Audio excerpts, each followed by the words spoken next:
Bonjour les amis. Aujourd'hui, le train fantôme de minuit. Dans la petite ville endormie de Nebelstad, nichée au cœur des montagnes brumeuses, vivait un jeune garçon nommé Klaus Wunderlich. Âgé de 12 ans, Klaus était connu pour sa curiosité insatiable et son goût prononcé pour l'aventure. Ses yeux bleus pétillants et ses cheveux blonds ébouriffés lui donnaient l'air d'un petit lutin espiègle. Un soir d'automne, alors que le vent soufflait en rafale et que les feuilles mortes dansaient dans les rues désertes, Klaus entendit un bruit étrange.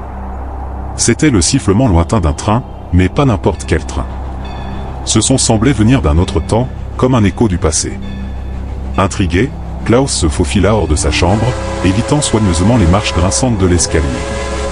Une fois dehors, il suivit le son mystérieux qui le menait vers l'ancienne gare abandonnée de Nebelstad. « C'est impossible, murmura-t-il pour lui-même, cette gare est fermée depuis des décennies. » Pourtant, à mesure qu'il s'approchait, le bruit devenait plus distinct. Et là, sous ses yeux ébahis, un spectacle incroyable se dévoila. Un train à vapeur d'un autre âge, enveloppé d'une brume bleuâtre et scintillante, était stationné sur les rails rouillés. Klaus s'approcha prudemment. Le train semblait vibrer d'une énergie étrange, comme s'il était vivant. Soudain, une voix résonna dans la nuit, « Montez, jeune aventurier. Le train fantôme de minuit n'attend pas. » Klaus sursauta. Sur le marchepied du wagon le plus proche se tenait un homme grand et mince, vêtu d'un uniforme de chef de gare d'un autre siècle. Son visage était à moitié caché par l'ombre de sa casquette, mais ses yeux brillaient d'un éclat surnaturel. « Qui êtes-vous » balbutia Klaus. « Je suis le conducteur von Weijgeist » répondit l'homme avec un sourire énigmatique. « Et ce train, mon jeune ami, voyage à travers le temps et l'espace. Chaque nuit, à minuit précis, nous embarquons pour une nouvelle aventure. Alors, es-tu prêt à découvrir les mystères de l'univers ?» Le cœur battant, Klaus hésita un instant. Puis, poussé par sa curiosité et son désir d'aventure, il grimpa à bord du wagon. À peine avait-il posé le pied à l'intérieur que le train s'ébranla dans un nuage de vapeur irisée.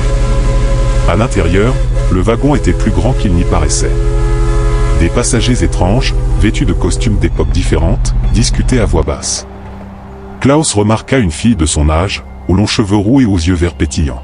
« Salut, dit-elle en souriant. Je m'appelle Greta Sternenlicht. C'est ta première fois sur le train fantôme ?» Klaus hocha la tête, encore abasourdi par ce qu'il vivait.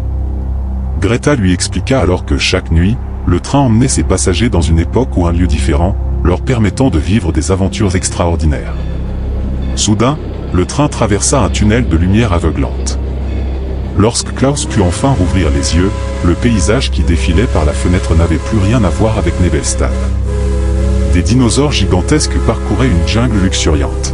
« Bienvenue au Crétacé », annonça le conducteur von Weijgeist d'une voix tonitruante. Ce n'était que le début d'une nuit remplie d'aventures incroyables. Klaus et Greta explorèrent l'Égypte antique, assistèrent à la construction de la tour Eiffel, et visitèrent même une colonie sur Mars dans un lointain futur. Mais alors que l'aube approchait et que le train revenait vers Nebelstad, Klaus commença à s'inquiéter. « Et si je ne rentrais pas à temps ? Mes parents vont s'inquiéter. » Greta lui sourit mystérieusement. « Ne t'en fais pas.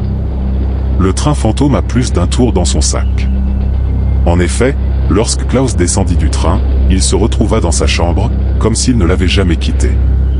Seul un ticket de train doré sur sa table de nuit prouvait que son aventure n'avait pas été un rêve.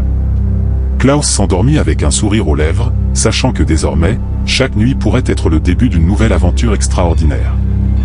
Alors que le soleil se levait sur Nebelstad, une question restait en suspens, le train fantôme de minuit viendrait-il le chercher à nouveau ? Et quelle merveille et quel danger l'attendait lors de son prochain voyage ? Cette histoire nous rappelle que l'aventure et la magie peuvent se cacher dans les endroits les plus inattendus. Il suffit parfois d'oser suivre sa curiosité pour découvrir un monde de possibilités infinies. Voilà, c'est fini.